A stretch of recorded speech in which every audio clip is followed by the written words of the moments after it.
Rain drummed against the cracked glass of the conservatory, smelling of wet rust and crushed time.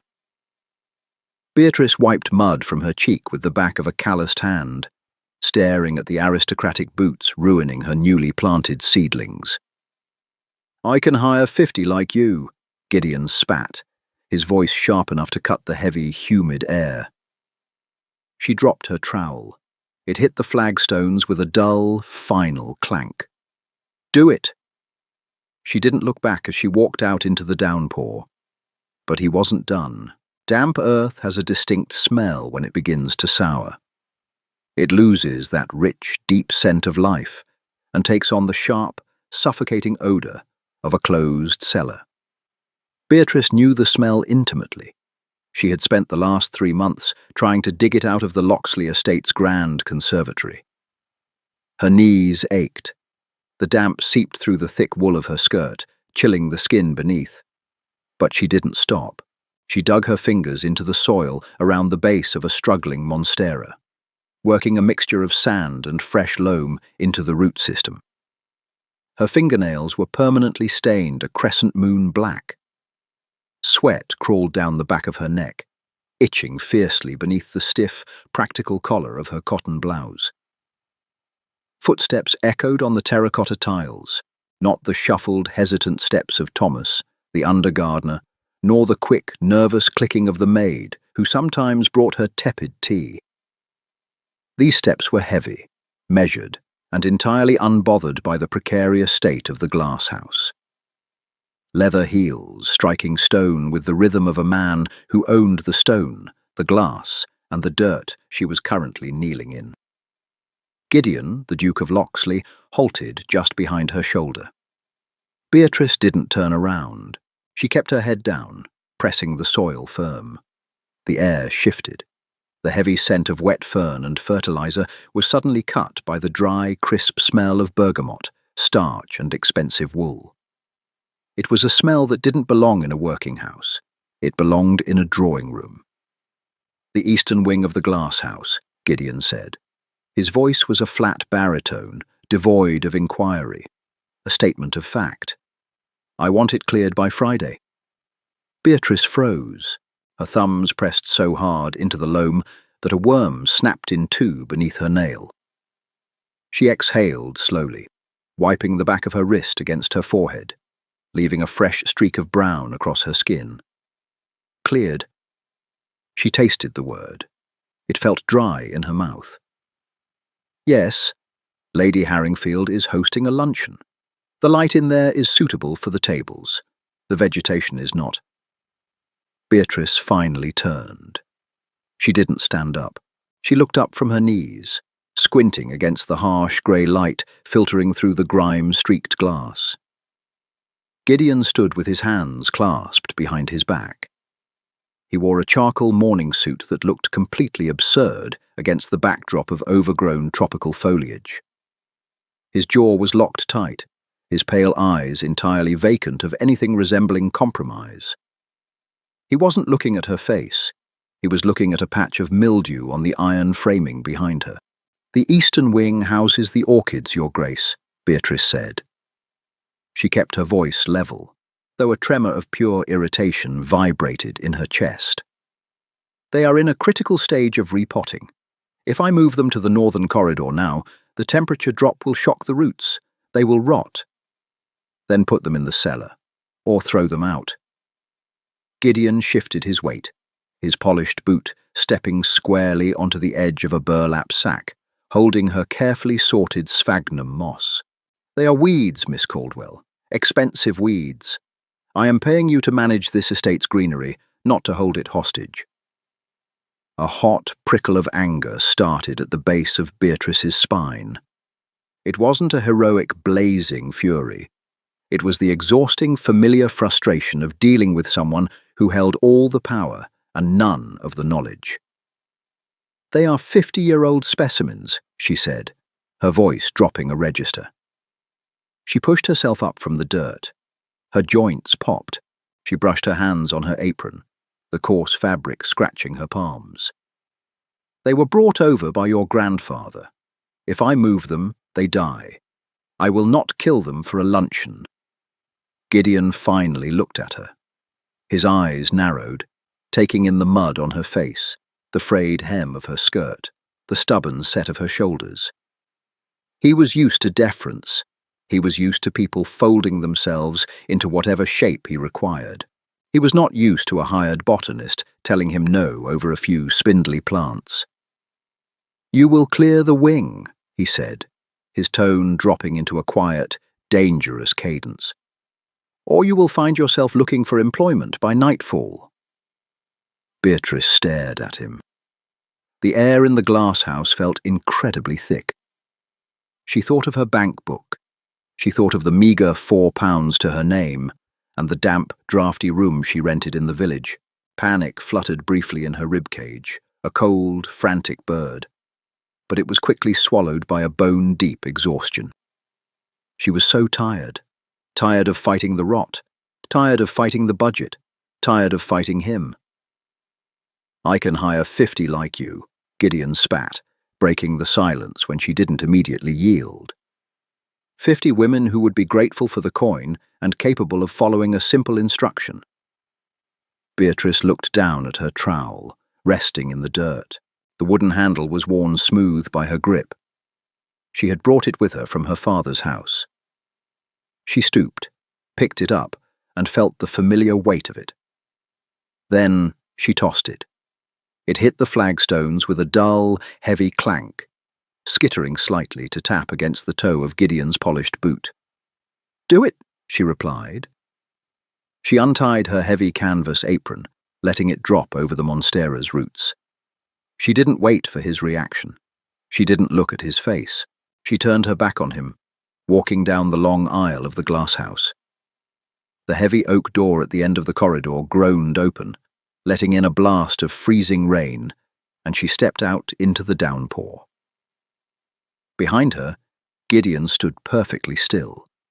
The silence of the glasshouse rushed back in, broken only by the steady dripping of condensation from the roof.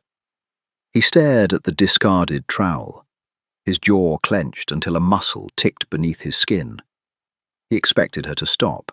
He expected her to turn around at the threshold, to apologize, to realize her own ruin.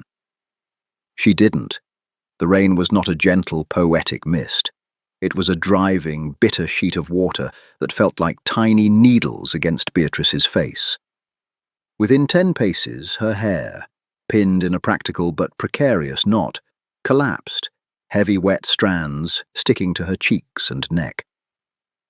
The walk from the Loxley estate to the village of Oakhaven was exactly 2.5 miles. Usually the estate cart took her. Today she walked. Every step was a masterclass in regret, though she refused to let the feeling fully surface. Her boots sank into the rutted mud of the carriage path with a sickening squelch. Mud splattered the hem of her skirt, adding a heavy, dragging weight to the coarse wool. She shivered, crossing her arms over her chest as the cold bit through her cotton blouse. "I am a fool," she thought, the rhythm matching her footsteps. Fool, fool, fool. Pride was a luxury meant for people with a safety net. It belonged to men like the Duke of Loxley, who could throw away half a century of botanical history for a 2-hour luncheon. It did not belong to a 30-year-old spinster whose entire livelihood depended on her hands in the dirt. When she finally pushed open the door to the Black Swan Inn, she was shivering violently. The tavern smelled intensely of stale ale, wet dog, and wood smoke. A few local labourers looked up from their pints, their faces illuminated by the dim, flickering light of the hearth. But they quickly looked away. Oakhaven was a town that minded its own business, mostly because survival required all their attention. Beatrice climbed the narrow, creaking stairs to her rented room. The key stuck in the lock, requiring a hard rattle that made her knuckles ache. Inside, the room was freezing. The fireplace was empty, swept clean of ashes. She couldn't afford coal this week. She stripped off her sodden clothes, her fingers clumsy and numb, struggling with the small buttons of her blouse. The damp wool of her skirt smelled like wet sheep. She left it in a heap on the floor and pulled on her only dry dress, a faded grey broadcloth that felt stiff against her chilled skin. Sitting on the edge of the narrow, lumpy mattress, she opened her small wooden strongbox. Inside lay a few shillings, some copper pennies, and a letter of reference from her previous employer, an employer who was now 3 years dead. She picked up a penny. The copper felt cold and rough. It smelled faintly of metal and old sweat. How long would it take Gideon to realize he needed her? "He won't," a cynical voice in her head whispered. "He's a duke. He will just buy a new glass house when this one rots." Back at the estate, Gideon had not moved from the aisle for a long time. The bergamot of his cologne felt entirely out of place in the humid, earthy silence left in her wake. He looked down at the trowel, then at the apron draped carelessly over the dirt. He felt a bizarre tightness in his chest. It wasn't guilt. Gideon did not do guilt. It was an offensive disruption of order. He paid for a service. The service was to be rendered. That was the contract of the world. He nudged the trowel with his boot. It scraped harshly against the stone. "Insolent," he muttered to the empty room. He turned on his heel, his strides long and aggressive, as he exited the glass house and entered the main manor.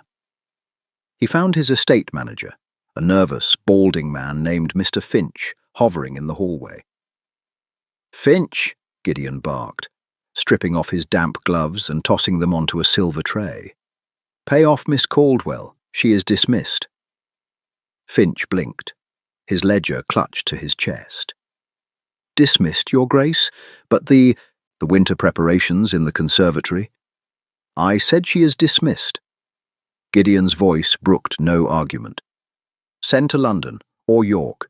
Find a man who actually understands that he works for the estate, not the other way around. I want someone here by Monday." "Yes, Your Grace." Finch swallowed hard. Shall I have the undergardener move the orchids to the cellar for the luncheon?" Gideon paused. He thought of the deep brown dirt smeared across Beatrice's cheek, the absolute defiance in her exhausted eyes, and the flat, unyielding "do it" that had dropped from her lips. "No," Gideon said, the word tasting inexplicably bitter. "Cancel the luncheon in the glass house. Move Lady Harringfield to the main dining room. The glass house is under repair." He walked away before Finch could see the slight twitch in his jaw. Gideon retreated to his study, pouring himself a measure of scotch. The amber liquid burned his throat, but it didn't wash away the lingering smell of damp earth and rot that seemed to have clung to his clothes. He sat in his leather wingback chair, staring at the embers in the hearth. 50 like her. It would be simple. It had to be. 5 days passed. The rain stopped, replaced by a bitter, dry frost that snapped the remaining leaves off the oak trees and left the grounds of Loxley looking like a graveyard of grey twigs. In Oakhaven, Beatrice's situation moved from precarious to desperate. She had eaten nothing but stale bread and a cheap, sharp cheddar for 3 days. Her stomach felt hollow, a constant dull ache that made her dizzy when she stood up too quickly. She had applied for a position at the local apothecary, sorting herbs, but the proprietor had looked at her calloused hands and offered her half the going rate. She had taken it.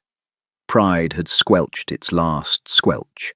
She spent her days in the back room of the apothecary, smelling of dried lavender, sulphur, and dust. It was mind-numbing work, stripping leaves from stems, grinding roots. Her hands missed the heavy, wet weight of real soil. She missed the intricate, silent language of the ferns. She missed her orchids. Up at the estate, Gideon's replacement had arrived. His name was Mr. Higgins. He came with excellent references from a minor baron in Surrey and a very loud, booming voice. He wore pristine tweed and didn't seem to like getting his hands dirty, preferring to point his walking stick at Thomas and bark orders. On Wednesday, Gideon decided to inspect the progress. He walked into the conservatory and immediately stopped. The air felt wrong. It wasn't humid. It was stifling. The complex, layered smell of living earth, decomposing leaves and blooming flowers was gone. Instead, the air smelled sharp, chemical, and distinctly of sulfur. Higgins was standing by the central fountain, instructing Thomas to pour a heavy bucket of lime mixture into the main planting beds. "What are you doing?" Gideon asked. His voice echoed off the glass. Higgins turned, tipping his hat. "Ah, Your Grace. Just dealing with the damp, sir. The previous keeper let the soil go completely sour. Too much mould. I'm drying it out, balancing the acidity." Gideon looked past Higgins to the eastern wing, the orchids. He walked slowly down the aisle. The leaves, usually a vibrant, glossy green, were drooping. Several had turned a sickly, translucent yellow. The sphagnum moss around their bases, which Beatrice had so carefully maintained, was bone-dry and crumbly to the touch. Gideon reached out and touched one of the yellowing leaves. It felt like paper. It broke off in his hand. "They look dying," Gideon said softly. "Just a bit of shock, Your Grace," Higgins said, bustling over. "They were overwatered. I've stopped their watering schedule to harden them off. They'll bounce back." Gideon looked down at the broken leaf in his palm. He didn't know anything about botany. He didn't know the difference between a monstera and a cabbage. But he knew competence when he saw it, and he knew failure when he felt it. Beatrice's glasshouse had felt like a living lung, breathing in the damp and exhaling life. Higgins's glasshouse felt like a taxidermy display. He dropped the leaf. "Get out!" Higgins paused, his smile faltering. "I beg your pardon?" "Get out of my glasshouse," Gideon said, turning to face the man. The icy rage in his eyes was unmistakable.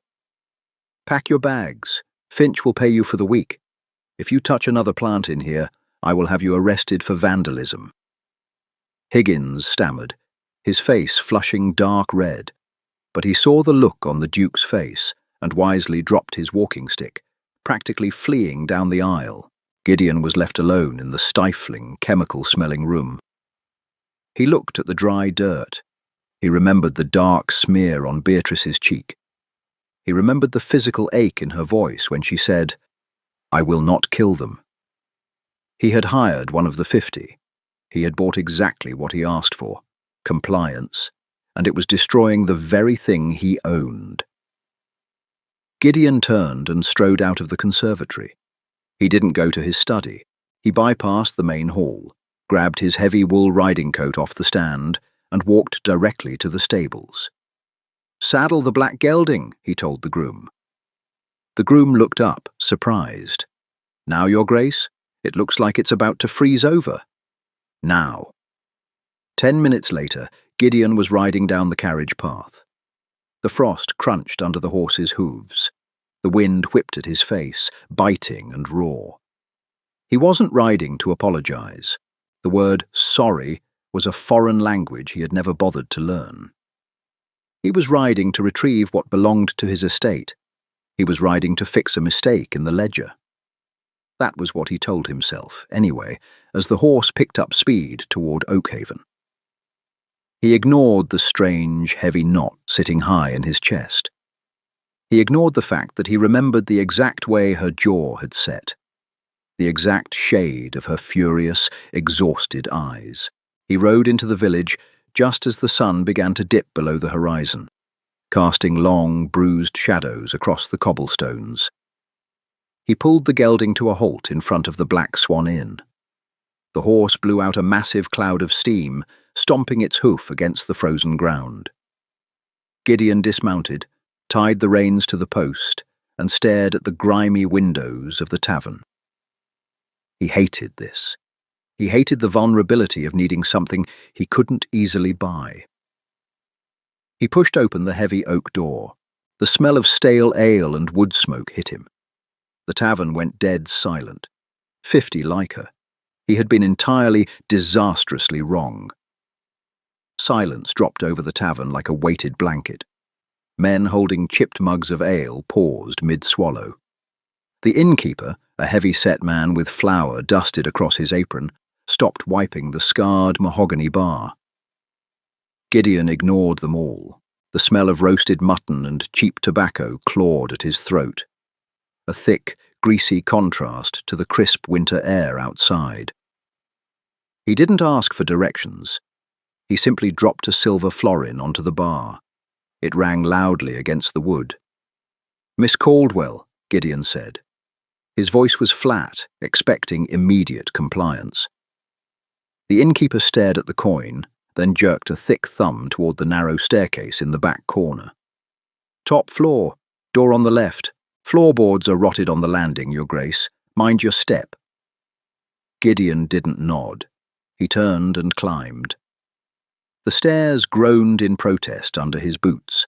The higher he went, the colder the air became, the heat of the hearth entirely failing to reach the upper level.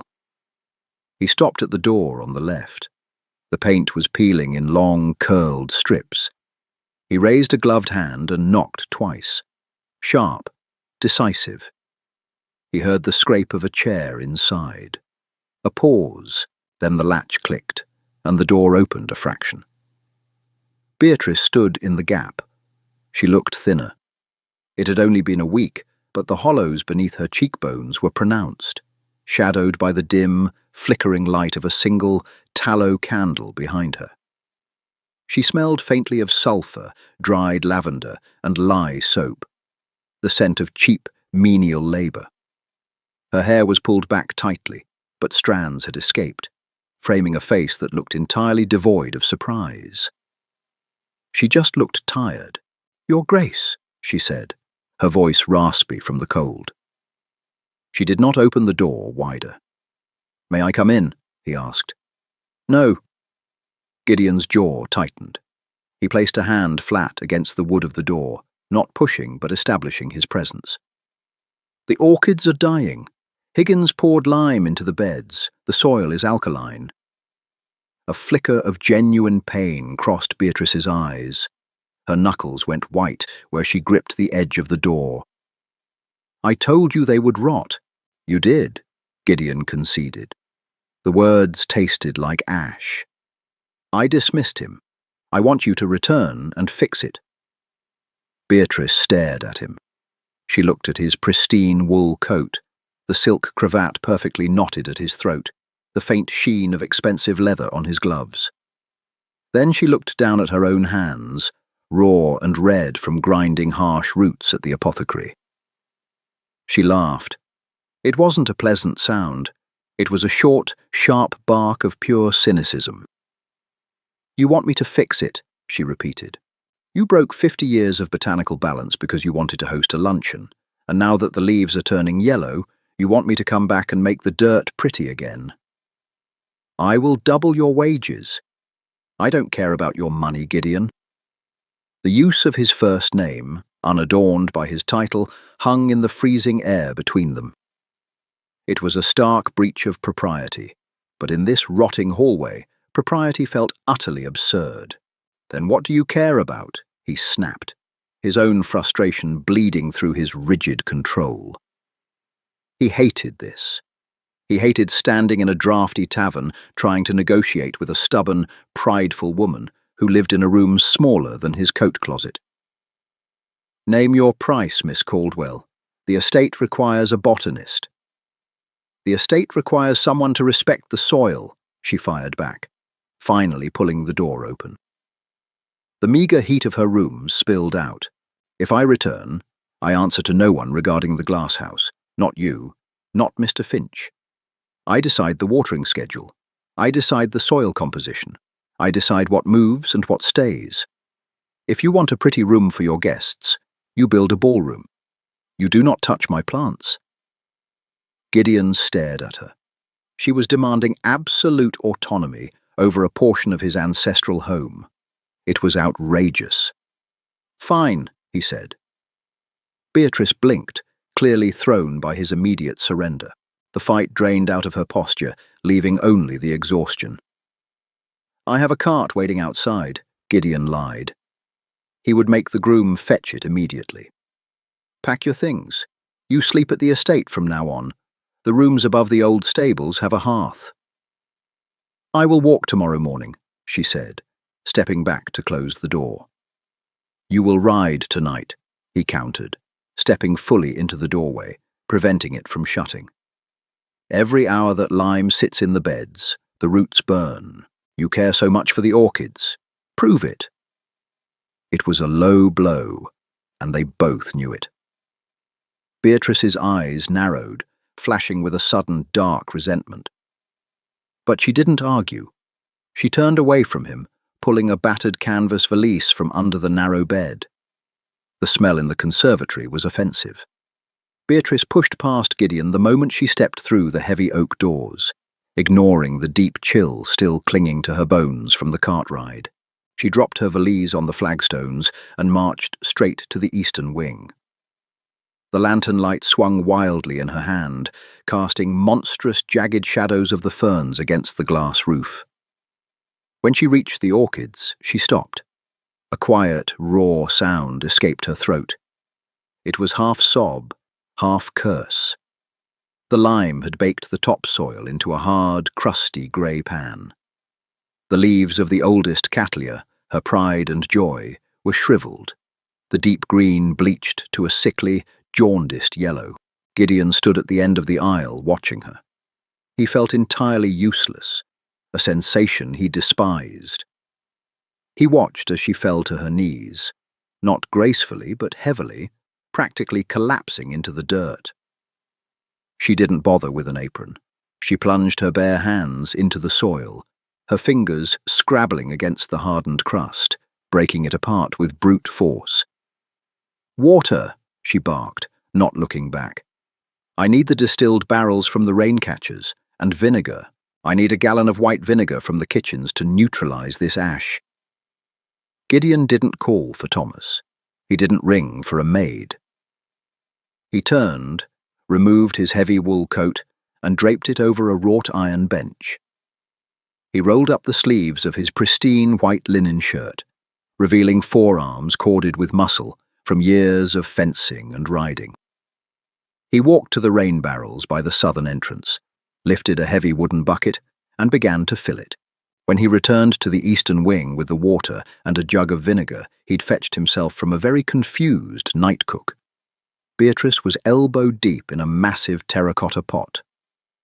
She was trying to heave the root ball of an orchid out of the ruined soil.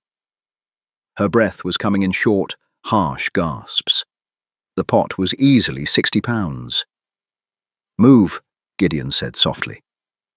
Beatrice looked up, her face smeared with grey dust and sweat.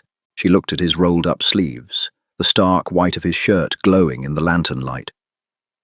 She hesitated, her pride warring with her waning physical strength. "Move, Beatrice. You will tear the roots." She sat back on her heels, yielding the space. Gideon knelt beside her. The damp cold of the flagstones immediately seeped through his trousers. He didn't care. He reached into the pot, his large hands finding the dense, tangled mass of the root system. He felt the brittle, dry texture of the roots that had been burned by the lime. "Lift straight up," she instructed, her voice tight. "Don't twist." He braced his shoulders and pulled. The soil gave way with a wet, tearing sound. He lifted the heavy mass clear of the pot, holding it suspended in the air. Dirt cascaded over his wrists, staining his cuffs black. "Set it on the burlap," she said, quickly sliding a large sack beneath his hands. He lowered it gently. For the next 3 hours, they didn't speak. The silence was broken only by the slosh of water, the scrape of the trowel, and their shared, heavy breathing. They worked in a strange, synchronized rhythm. She would mix the soil, he would lift the heavy pots, she would trim the rotted roots with a sharp knife, he would pour the neutralized water over the remaining healthy tendrils. It was deeply intimate work. Gideon watched the way her hands moved. Capable, sure. She didn't hesitate. She knew exactly what to cut away to save the whole. She was entirely unconcerned with how she looked, entirely consumed by the task of preservation. Around 2 in the morning, the harsh smell of sulphur finally began to fade, replaced once again by the rich, loamy scent of wet earth. Beatrice sat back against a stone pillar. Her legs splayed out in front of her. Her dress was ruined, covered in mud, lime dust, and water. She let her head fall back against the cold stone, her eyes slipping shut. Gideon sat on the overturned watering barrel across from her. His arms ached, his knuckles were scraped, and there was a streak of mud across his jaw. He looked at his ruined shirt. It was ruined beyond the skill of any laundress. He found, surprisingly, that he didn't care. "They will live," Beatrice whispered into the quiet, her eyes still closed. "Most of them. Good." She opened her eyes and looked at him, really looked at him, stripped of his coat, covered in dirt, sitting on a barrel in the middle of the night. He looked less like a duke and more like a man. "Why did you come to the tavern?" she asked, her voice raspy. "You could have hired someone from London, someone better than Higgins, someone who would say, 'Yes, Your Grace,' and smile while they did it." Gideon stared at the dirt caked beneath his fingernails. It was a question he had been actively avoiding answering in his own head. "Because," he said slowly, looking up to meet her gaze, "this glass house is the only thing on this entire estate that is actually alive. The rest of it, the manor, the ledgers, the titles, it is just preservation. It is keeping a museum from crumbling." He paused, a muscle ticking in his jaw. "You are the only person here who is trying to grow something." The admission hung in the humid air, heavy and raw. Beatrice stared at him, the cynical armor she usually wore slipping just a fraction. For the first time, she saw the crushing, suffocating weight of the life he had been born into. Winter deepened, locking the Loxley estate in a cage of frost and grey skies. Outside the glasshouse, the world was dead. Inside, a slow, violent recovery was taking place. Beatrice practically lived among the ferns. She moved into the rooms above the old stables, which smelled of old hay and horse liniment, but the hearth drew well, and the bed didn't sag. The warmth was a luxury that made her bones ache in the mornings, as if her body was finally unclenching after months of shivering. Gideon began to visit. It started as brief inspections. He would walk the central aisle, hands clasped behind his back, nodding at the slow return of green to the eastern wing. Then the visits lengthened. He would bring a book and sit on the wrought-iron bench, reading in the humid warmth while the sleet hammered against the glass roof overhead. Beatrice tried to ignore him. She really did. But his presence was like a gravitational pull.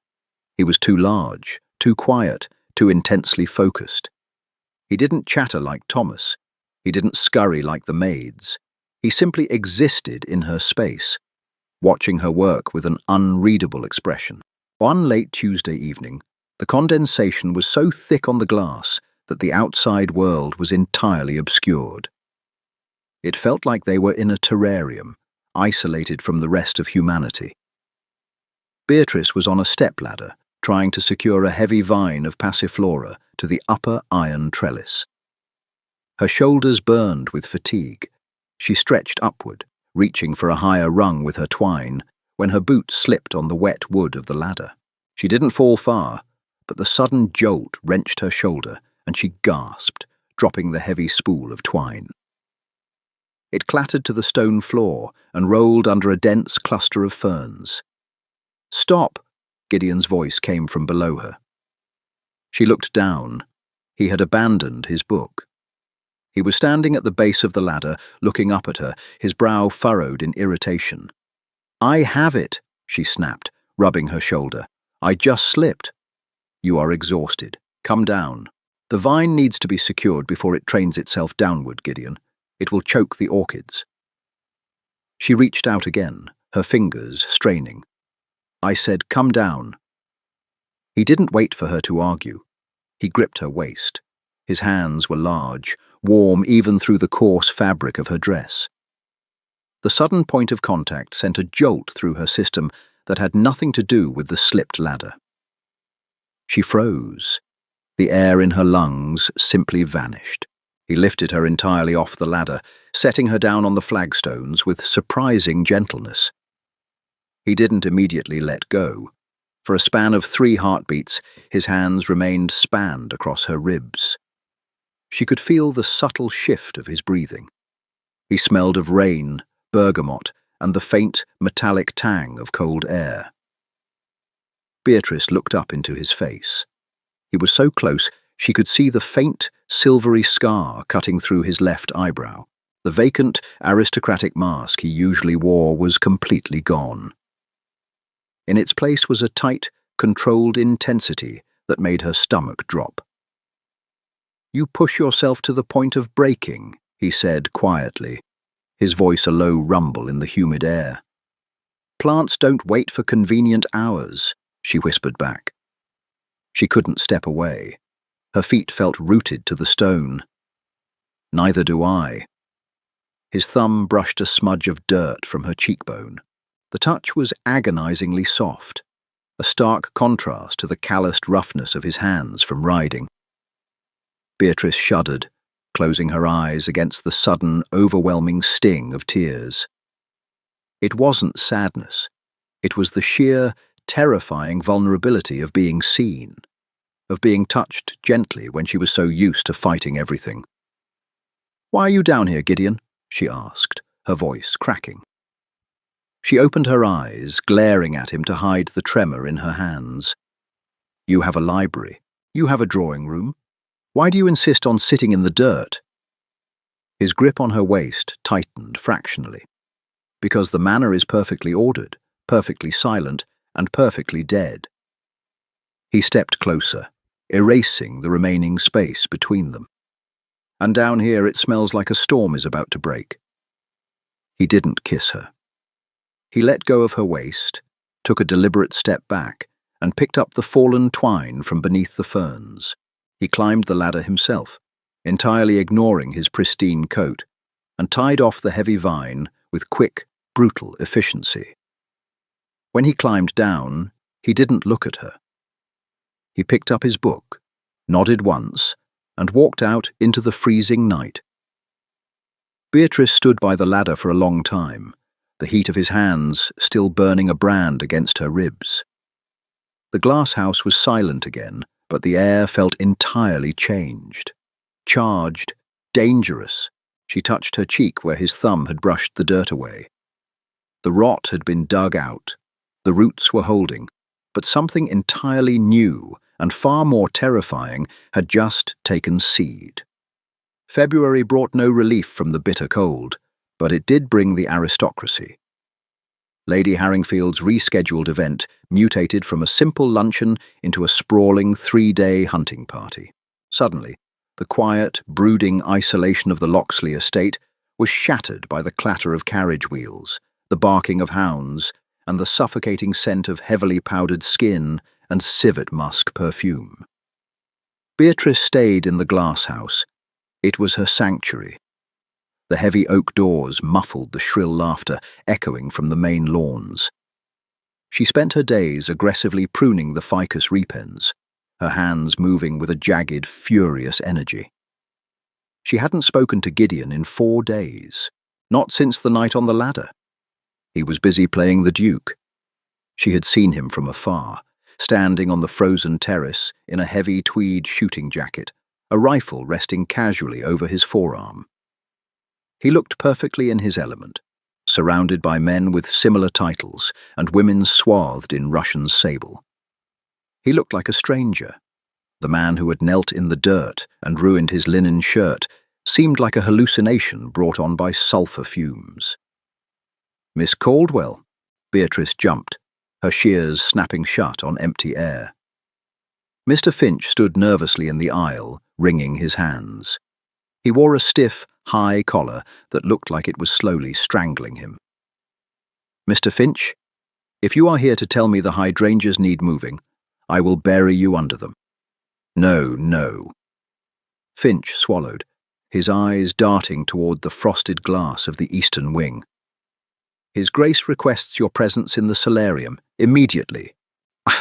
Beatrice wiped a streak of dirt from her forehead with the back of her wrist. "I am covered in fertilizer. I cannot go into the manor." "He was quite explicit, miss. Lady Harringfield requested a tour of the botanical recoveries. His Grace insisted you be the one to guide them." A cold lump of dread settled in Beatrice's stomach. She knew exactly what this was. She wasn't being invited as a guest. She was being summoned as a prop, a rustic curiosity to amuse his bored, wealthy friends. She didn't change her dress. She refused. If they wanted the estate's botanist, they would get the botanist. The transition from the humid, earthy glasshouse to the manor's solarium was a physical shock. The air inside the house was dry, overheated by massive hearths, and choking with the smell of roasted meats, expensive cigars, and stale perfume. The solarium was crowded. Perhaps 20 people stood clutching crystal coupes of champagne. Gideon stood by the vast, frost-rimed windows. He wore a tailored charcoal day suit, his posture rigidly perfect. When she entered, the low hum of conversation faltered. Eyes dragged over her scuffed boots, the frayed hem of her coarse woolen skirt, and the undeniable smear of damp earth on her apron. "Ah, the miracle worker," Lady Harringfield drawled. She was an older woman, draped in violet silk, holding a lorgnette up to her heavily painted eyes. "Gideon tells us you resurrected the orchids from the dead. Tell me, girl, did you use witchcraft or simply horse manure?" A few guests tittered. Beatrice stood rigidly at the edge of the Persian rug. She looked at Gideon. His face was a mask of cold stone. He wasn't smiling with his guests, but he wasn't stopping them either. He was observing her, waiting to see how she would navigate the trap of his world. "Phosphorus and nitrogen, my lady," Beatrice said, her voice flat and loud enough to carry. "And the removal of incompetence. The previous gardener poisoned the root systems with alkaline ash." "Fascinating." Lady Harringfield took a sip of her champagne, leaving a greasy red smear on the crystal. "It is so charming how the lower classes cling to their mud." "Gideon, darling, you must let me borrow her for the spring. My roses in Kent are positively tragic." "Miss Caldwell is not a piece of farm equipment to be lent out, Beatrice," Gideon said. His voice was quiet, but it sliced through the room like a razor. The silence that followed was suffocating. Beatrice felt her face burn.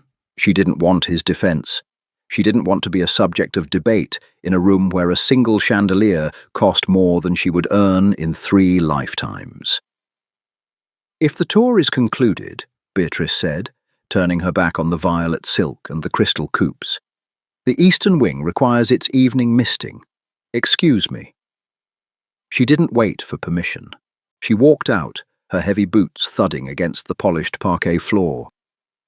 The anger didn't hit her until she was halfway down the servants' corridor, the frigid air of the back halls biting into her skin. It wasn't anger at the dowager. It was anger at herself. She had let him under her guard. She had let the quiet moments in the glasshouse trick her into forgetting the insurmountable, crushing reality of who he was. He was the Duke of Locksley. She was the dirt beneath his floorboards. She slammed the heavy oak door of the conservatory behind her, the glass panes rattling in their iron frames. The smell of wet earth and bruised mint hit her lungs, and for the first time in 10 years, Beatrice Caldwell leaned against the door and let out a single, ragged sob. Midnight felt heavier than usual. The glass house was completely dark, save for the pale, fractured moonlight bleeding through the frost on the roof. Beatrice was packing. She wasn't throwing her things haphazardly. She folded her 3 coarse dresses with deliberate, militant precision, placing them into the canvas valise on the floor of the potting shed. She wrapped her father's trowel in a piece of oilcloth. She was leaving. The realization had crystallized the moment she left the solarium. Loxley wasn't a sanctuary. It was a cage disguised as a garden. If she stayed, she would rot. She would become a convenient, hidden fixture.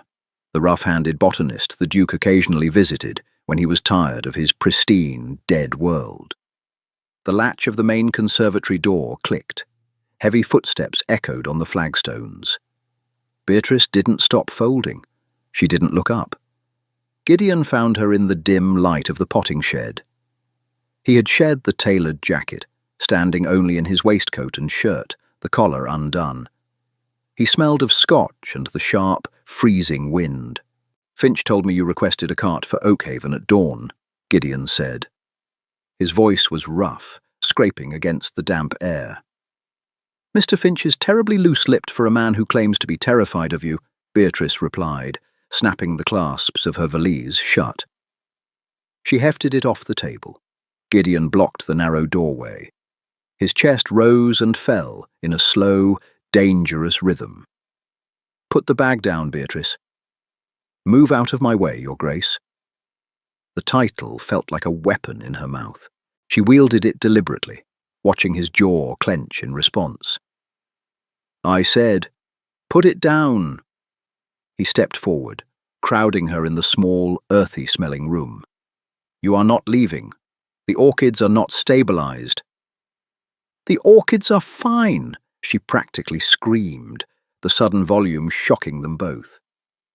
The control she had maintained for months shattered violently. She dropped the bag. It hit the dirt floor with a heavy thud.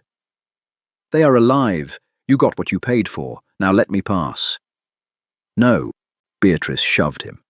She placed both hands flat against his chest and pushed with all her strength.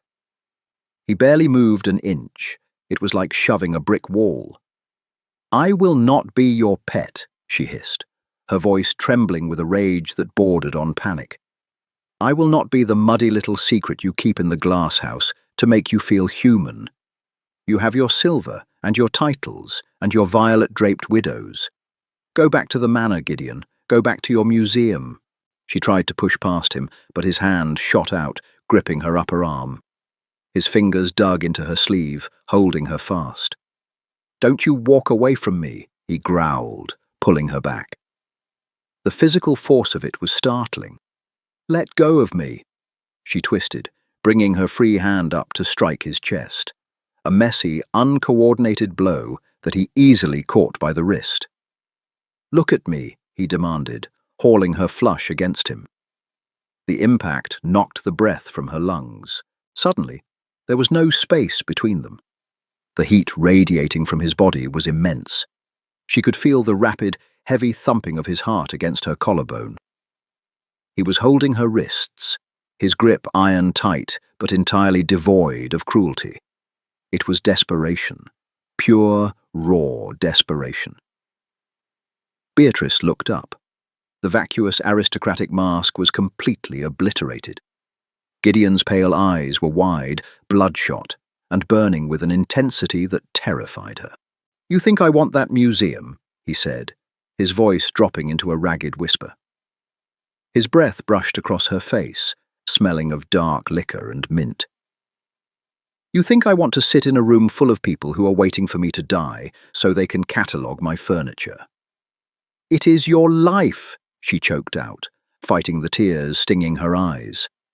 She hated crying. She hated the weakness of it. "You belong to it." "I belong nowhere," he corrected harshly. He let go of her wrists, sliding his hands up to frame her face. His calloused thumbs pressed fiercely into her cheekbones, tilting her head up. "Until I walked into this glass house and watched you fight for a dying root." He didn't wait for her to answer. He kissed her. It wasn't a gentleman's kiss. There was no hesitation, no polite inquiry. It was a collision. His mouth crashed down on hers, hard, bruising and urgent. He tasted like smoke, scotch, and something entirely wild. Beatrice gasped against his lips, her hands flying up. For a fraction of a second, she meant to push him away. She meant to hold on to her pride. But the moment her fingers tangled in the heavy, unpomaded hair at the nape of his neck, the fight drained completely out of her. She kissed him back. She poured months of exhaustion, fury, and repressed longing into it. She bit his lower lip, a sharp, punishing bite that made him groan, his hands dropping to her waist to crush her against the edge of the potting bench. The kiss tasted of salt. Her tears had finally fallen, tracking through the dirt on her cheeks. Gideon didn't pull away. He kissed the salt from the corner of her mouth, his breathing ragged, his large hands gripping her hips as if he were trying to anchor himself to the only solid thing in his world. "Don't leave," he murmured against her jaw, his lips dragging down her throat, making her shiver violently. "Beatrice, please, don't leave." It was the first time she had ever heard him beg. The Duke of Locksley, a man who owned half the county, was begging a penniless spinster in a damp potting shed. Beatrice clutched his shoulders, her fingers digging into the fine linen of his shirt. Her heart was hammering a frantic rhythm against her ribs. "It won't work, Gideon," she whispered, her voice cracking. "The soil is incompatible. You know it is. I won't be your mistress. I won't hide in the dirt while you dine in the solarium." He froze. He slowly pulled back, resting his forehead against hers. His chest heaved. He looked at her mouth, swollen and red from his kiss, and then looked into her dark, fiercely guarded eyes. "You think I would hide you?" he asked, his voice returning to a low, steady timbre. "Society would demand it." Gideon let out a short, harsh breath, a laugh devoid of humour. He stepped back, putting a foot of space between them. The sudden absence of his heat left Beatrice shivering in the cold damp of the shed. "Leave your bag," he said simply. He didn't explain. He didn't offer a grand, poetic declaration. He just turned on his heel and walked out of the potting shed, leaving her standing alone in the fractured moonlight. Beatrice stared at the doorway for a long time. The smell of crushed geranium leaves was suffocating. She looked down at her canvas bag. Slowly, with hands that shook uncontrollably, she nudged it under the table with her boot. She would wait for dawn, but not for a cart. Morning arrived not with warmth, but with a sharp, unforgiving frost that turned the glasshouse roof into a sheet of opaque, white ice. Condensation wept down the iron framing, dripping with a steady, rhythmic tink-tink onto the broad leaves of the ficus repens. Beatrice stood by the central potting bench. Her canvas valise sat beneath it, exactly where she had kicked it hours ago. She had not slept. Her body felt like a bruised reed, heavy and vibrating with a strange, frantic exhaustion. Her lips still held the ghost of his mouth, a raw, tender pressure that made her stomach twist every time she accidentally brushed her lower lip with her teeth. She picked up her pruning shears. The metal was freezing. She needed to work. Work was the only language she fully understood. She moved toward a sprawling fern, her hands shaking slightly as she snipped away the dead, brown fronds at the base. Sap, sticky and sharp-smelling, coated her thumb. She rubbed it against her coarse canvas apron. He would fire her today. The realization sat like a stone in her gut. Last night was a fracture in reality, a lapse in judgment born of scotch and proximity. Dukes did not beg spinsters to stay in potting sheds. They woke up, remembered their titles, felt the sting of regret, and tasked their estate managers with cleaning up the mess. She fully expected Mr. Finch to shuffle through the doors before noon, clutching a velvet pouch of severance coins and avoiding her eyes. Iron hinges groaned. The heavy main doors of the conservatory dragged open, scraping against the damp flagstones. Beatrice froze, the shears biting halfway through a fibrous stem. She braced her shoulders, schooling her face into a mask of absolute, cynical indifference. She would not let Finch see her cry. She would take the coin, fetch her bag, and walk the 2 miles to Oakhaven without looking back. But it wasn't Finch's hesitant shuffle echoing down the long corridor. It was a chaotic clatter of hard-soled boots, the sharp click of heels, and the rustle of absurdly heavy fabrics. Voices, loud, irritated, and dripping with aristocratic entitlement, bounced off the glass walls. "I cannot fathom why we are marching through this swamp before breakfast, Gideon," Lady Harringfield complained, her voice sharp enough to cut glass. "The humidity is already ruining my silk, and it smells intensely of rot." Beatrice stepped out from behind the towering wall of ferns. A bizarre procession was picking its way down the central aisle. Lady Harringfield led the charge, swathed in a heavy Russian sable coat over a violet morning gown, her face pinched in disgust as she lifted her hemlines away from a puddle of condensation. Behind her trailed 3 other guests, Lord Tennyson looking utterly bewildered, and a pair of younger, wealthy heirs who seemed to be treating the glass house like a zoo exhibit. Mr. Finch brought up the rear, his face the colour of curdled milk, his ledger clutched to his chest like a protective shield. And then there was Gideon. He walked ahead of the pack, but he did not look like them. He wore no cravat, no embroidered waistcoat, no heavy wool coat to ward off the chill. He was dressed in dark, canvas riding trousers and a simple white linen shirt. The sleeves rolled aggressively past his elbows, exposing the corded muscle and faint scars on his forearms. He looked feral. He looked exactly as he had in the potting shed. Beatrice felt the air punch out of her lungs. She gripped the shears so tightly her knuckles popped. "What is this?" she demanded, her voice sounding raspy, lacking its usual commanding bite. She glared at the gaggle of aristocrats hovering behind him. "Is this a public dismissal, Your Grace? Did you need an audience to hand over my wages?" Lady Harringfield scoffed softly, dropping her lorgnette to her chest. "Dismissal?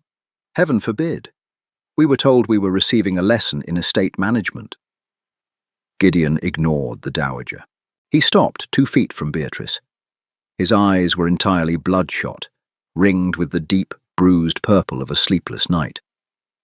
He looked at her scuffed boots, the frayed hem of her skirt, and the smear of soil across her cheekbone.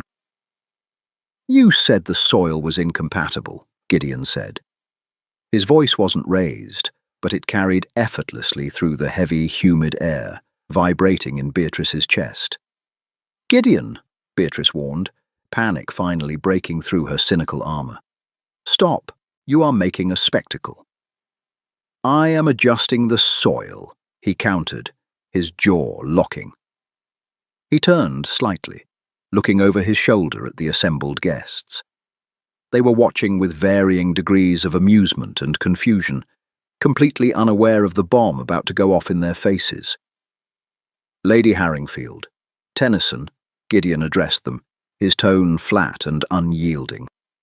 "You were quite fascinated by the estate's botany yesterday. You found the dirt amusing. I thought it pertinent you witness exactly who controls the roots of Locksley." Lady Harringfield's painted eyebrows drew together. "Whatever are you talking about, darling? Are you quite well?" Gideon turned back to Beatrice. He didn't drop to one knee. To do so would be a pantomime, a theatrical, polished gesture that belonged in the drawing rooms they both actively despised. It would be a lie. Instead, he took a deliberate, heavy step off the stone path. His polished leather riding boot sank deep into the dark, loamy mud of the central planting bed. A collective, audible gasp echoed from the guests behind him. Lady Harringfield took a physical step back, her hand flying to her throat as if Gideon had just drawn a weapon. Finch whimpered. Beatrice stared at the mud swallowing the fine leather. Her heart was hammering so violently against her sternum, she felt dizzy. "You will ruin your boots," she whispered, her voice cracking. "They are already ruined," Gideon replied softly, taking a second step, sinking his other boot into the earth until he was standing entirely in her world. The damp, dark loam smeared against the hem of his trousers. He reached into his pocket. His hand trembled, a tiny, microscopic vibration, but Beatrice saw it. The man who commanded 50 servants with a look, who owned half the county, was terrified. He pulled out a ring. It was not a pristine, flawless diamond cut for a society debutante.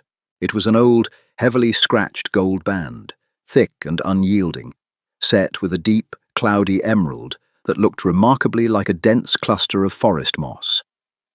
It was a ring with weight, a ring with history. "I cannot change how I was born, Beatrice," he said, his voice dropping to a low rumble meant only for her, even as the aristocrats behind him began to murmur in frantic, scandalized whispers. "I cannot burn the manor down. I cannot erase the titles or the ledgers, but I can choose who holds the keys to it."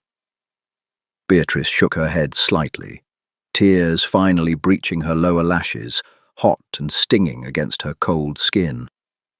"They will crucify you. They will call me the muddy duchess behind their fans. They will never accept me."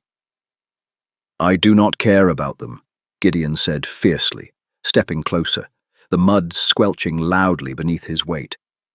"I care about the rot. I care about the fact that you are the only living, breathing thing in this entire county that refuses to bend to me.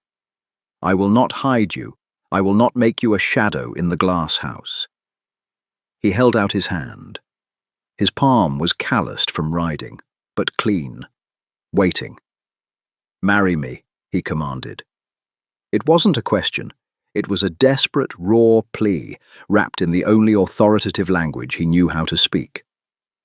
"Graft yourself to this estate, rule it, tear out the rot in that house the way you tore the alkaline ash out of these beds." Beatrice looked at the ring. She looked at his ruined boots.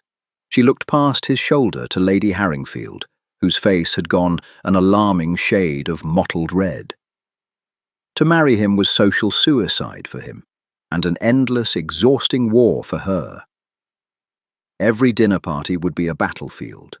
Every society season would be an exercise in defending her right to exist in his space. But as she looked back into Gideon's pale, intense eyes, she saw the absolute, unshakable permanence he was offering. He wasn't asking her to change into silk. He had stepped into the dirt. "You are an arrogant, impossible, incredibly foolish man," Beatrice whispered, a wet, breathless laugh tearing its way out of her throat. "I am," he agreed readily, the rigid tension in his shoulders dropping a fraction of an inch. "And you are the only woman stubborn enough to survive me." Beatrice dropped her pruning shears. They hit the soil with a dull thud. She wiped her hand on her coarse canvas apron. It did absolutely nothing to remove the dark stains of sap and soil from her fingers. She didn't care. She reached out and placed her stained, rough hand in his. His fingers closed over hers, warm and solid and immovably real. "Put it on then," she challenged softly. Gideon slid the heavy emerald onto her calloused, dirt-stained ring finger. It scraped slightly over her knuckle, but it fit perfectly, settling heavy and permanent against her skin. He didn't let go of her hand. Instead, he pulled her violently forward. He ignored the outraged, shrill spluttering of Lady Harringfield. He ignored Mr. Finch's panicked wheezing and the heavy thud of the dowager actually dropping her lorgnette onto the stone path. He pulled Beatrice straight into the mud with him, wrapping his large arms around her waist, lifting her slightly off her feet, and kissed her in front of God, the aristocracy, and the orchids. She kissed him back, wrapping her arms around his neck, burying her fingers in his hair, uncaring of the sap she was leaving in the dark strands. The kiss tasted of salt and desperation, sharp and grounding. It wasn't a clean fairy tale ending. The manor was still a cold, sprawling museum, and the ledgers still needed balancing. There would be vicious, unending gossip in London, and there would be days where her jagged pride and his rigid arrogance would clash violently in the humid air of the glass house. It would be work. But as Beatrice held on to him, breathing in the sharp scent of bergamot mixed with the deep, rich smell of wet earth, she knew the roots would hold. The rot was dug out. The foundation was set. They had 50 years to grow something entirely new, something built on the friction of frost and the stubborn refusal to die. And neither of them was backing down. The dirt may wash away, but a story with deep roots stays with you forever. If Beatrice and Gideon's fierce, imperfect romance made you feel the damp earth and the heat of their defiance, don't let the story end here. Like this video to support more grounded, raw storytelling that skips the clichés. Share it with someone who loves a stubborn heroine and a duke who actually learns how to get his hands dirty. And most importantly, subscribe to the channel and ring the bell so you never miss our next deeply human historical drama. Join the estate today.